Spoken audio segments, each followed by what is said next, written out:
बिस्मिल्लाहिर्रहमानिर्रहीम।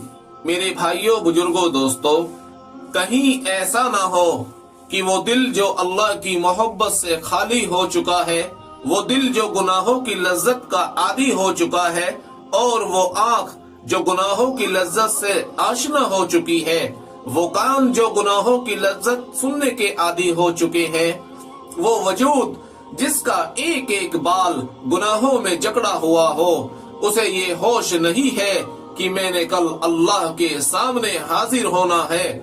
एक झटका दिल का लगे तो सारे कारोबार छूट जाते हैं। यहाँ सारे वजूद को झटका लग चुका है। नाखून तक अल्लाह की नाफरमानी में जकड़ा हुआ है, बाल बाल अल्लाह की नाफरमानी में जकड़ा हुआ है।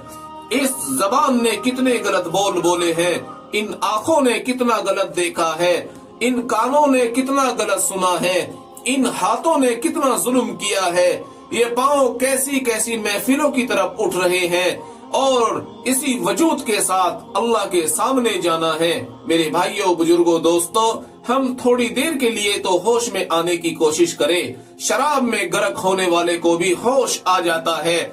ये कैसा नशा चढ़ा हुआ है। 50 साल गुजर चुके हैं, कोई होश में नहीं आ रहा है। हम किस तरफ जा रहे हैं और किसके साथ हमारा मामला पेश आने वाला है। जहाँ खरे खोटे को अलग किया जाएगा। जो अल्लाह का हो गया तो सारी दुनिया उसकी गुलाम बन गई। अल्लाह ने उनकी जरूरतों का ऐसा इंतजाम बनाया है कि इब्ने आबिद दुनिया जैसे मुहद्दिस ने उनका वाकया नकल किया है। खाना पकाने के लिए उठी तो देखा कि प्याज नहीं है। अब बैठी है कि प्याज कहाँ से लाऊं। ना कोई नौकर, ना कोई खादिम, ना कोई खादिमा, ना शोहर, ना कोई औलाद। अभी ख्याल ही आया था कि ऊपर से एक चील उड़ती जा रही थी जिसके पंजों में प्याज था। उनके पंजे ढीले हुए और प्याज सीधा उनकी झोली में जा गिरा। अल्लाह ने फरमाया, जो मेरे बन जाते हैं मैं मखलूक को उनका ताबे बना देता हूँ।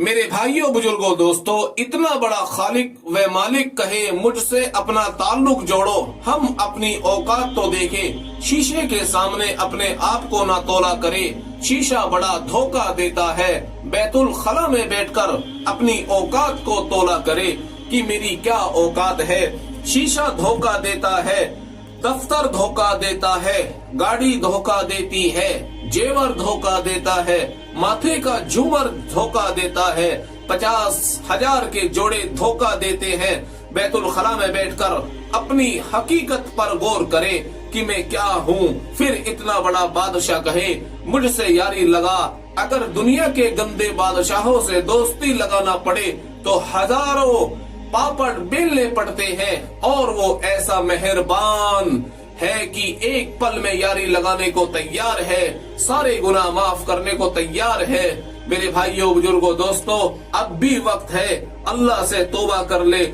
अल्लाह को अपना बना ले, अब अल्लाह को अपनी जिंदगी का मकसद बना ले। अल्लाह पाक हम सबको दीन की बातों पर अमल करने की तौफीक अता फरमाए।